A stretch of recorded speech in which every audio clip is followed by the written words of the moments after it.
Okay, so welcome to I think our first video as pstechtime, and I'm going to be showing you today how to use Adobe Photoshop Elements 6.0. So the first thing you want to do, and I'm going to show you how to edit pictures and just kind of do some general things in Adobe Photoshop because it is a pretty high-tech Photoshop editing software that you can use, but it's very, very helpful when you need it. So, you need to, first of all, you need to open the program, and the first thing you want to do is click Edit. The other ones are they're not so photo specified on the photos, and Edit I found is the best way to definitely alter with your photos. So click on Edit, and it's going to take a little while to load up because it is a big program, and you want to make sure that you don't have any other big programs out like any Microsoft Office documents or anything like that. Otherwise, it could really bog down your computer because this is a very large program. Alright, so what I'm going to show you today is I'm going to show you how to feather. I'm going to show you how to remove and cover up documents and pictures. I'm going to show you how to select certain regions on on your photo. I'm going to show you how to make the photo transparent. I'll show you how to do a lot of different things. So let's get started. So the first thing you want to do is you want to have a picture. So my picture was just a skier right here. So what you want to do is you do copy image if you're using a picture off the internet. Go back to the editor, and the copy and paste for Photoshop is a little different. To paste a document into Photoshop, you need to go to File, New, and then go to Image from Clipboard. And that'll load whatever you have on your copy and paste clipboard. Because Photoshop uses everything, they call it all clipboard, they don't just call it copy and paste.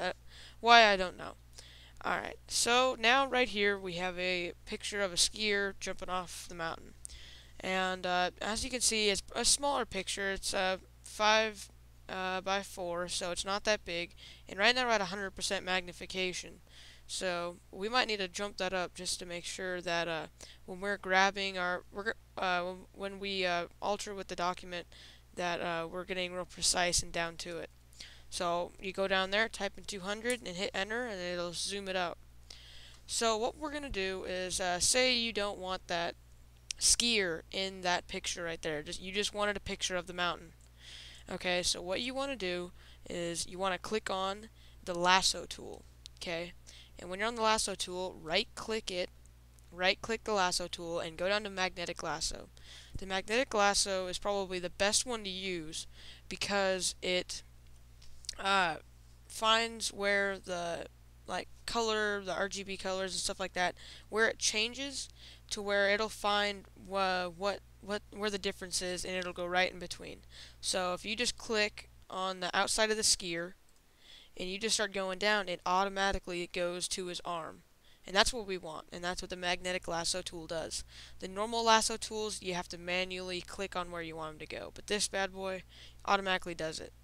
So we're just gonna go all the way around the skier, and if it doesn't, and if that little square box thing doesn't come up, just click down and it'll manually put one down. Like right there, I clicked.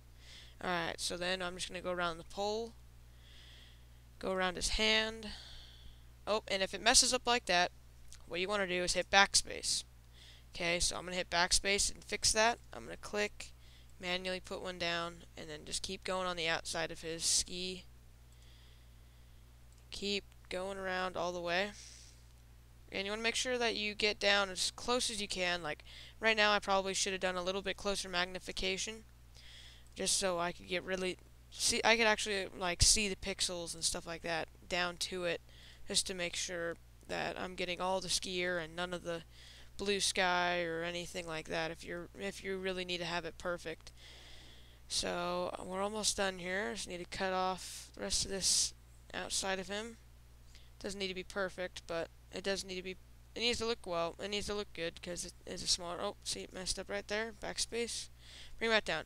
All right, now you can see that little circle on the outside of my icon there, and you just want to click And there you go. And now that is all selected. Now what you want to do from here is you want to click on this move tool.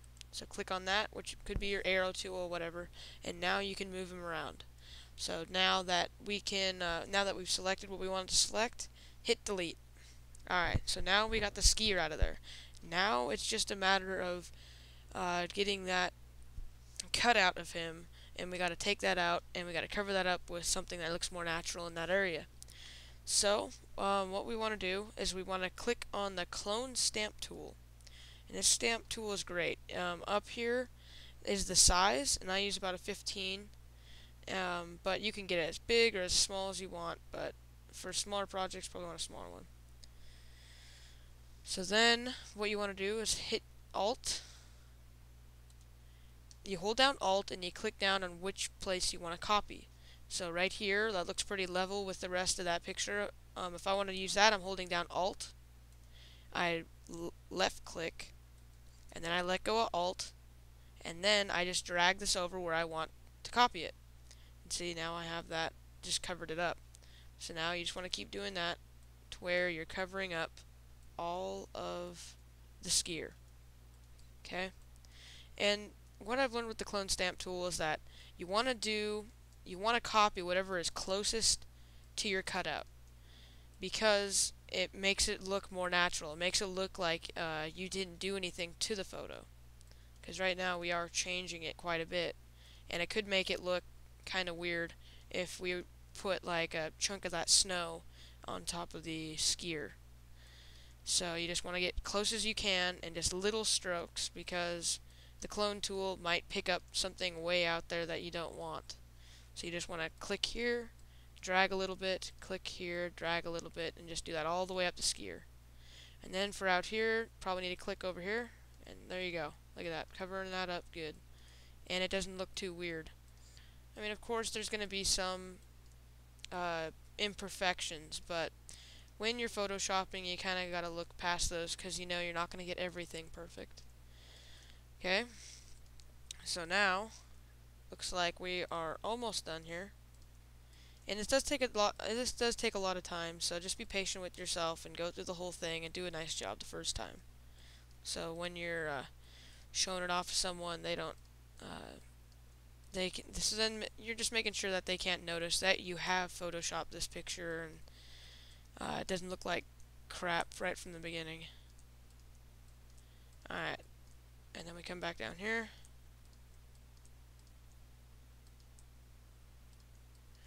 And then we're just finishing up what we're doing. Okay, so now we just cover up the skier, and look at that. Looks like nothing was there. That's pretty darn good.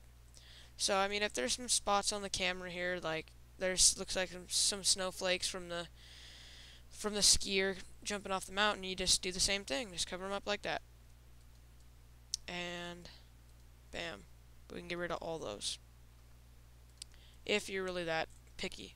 But you know what? This is just a tutorial for you guys, and I just wanted to show you how to do that. Alright, so now we've taken out the skier and made it look more natural, and now we got a picture of snow and the valley below. And look at that, we went from there to there.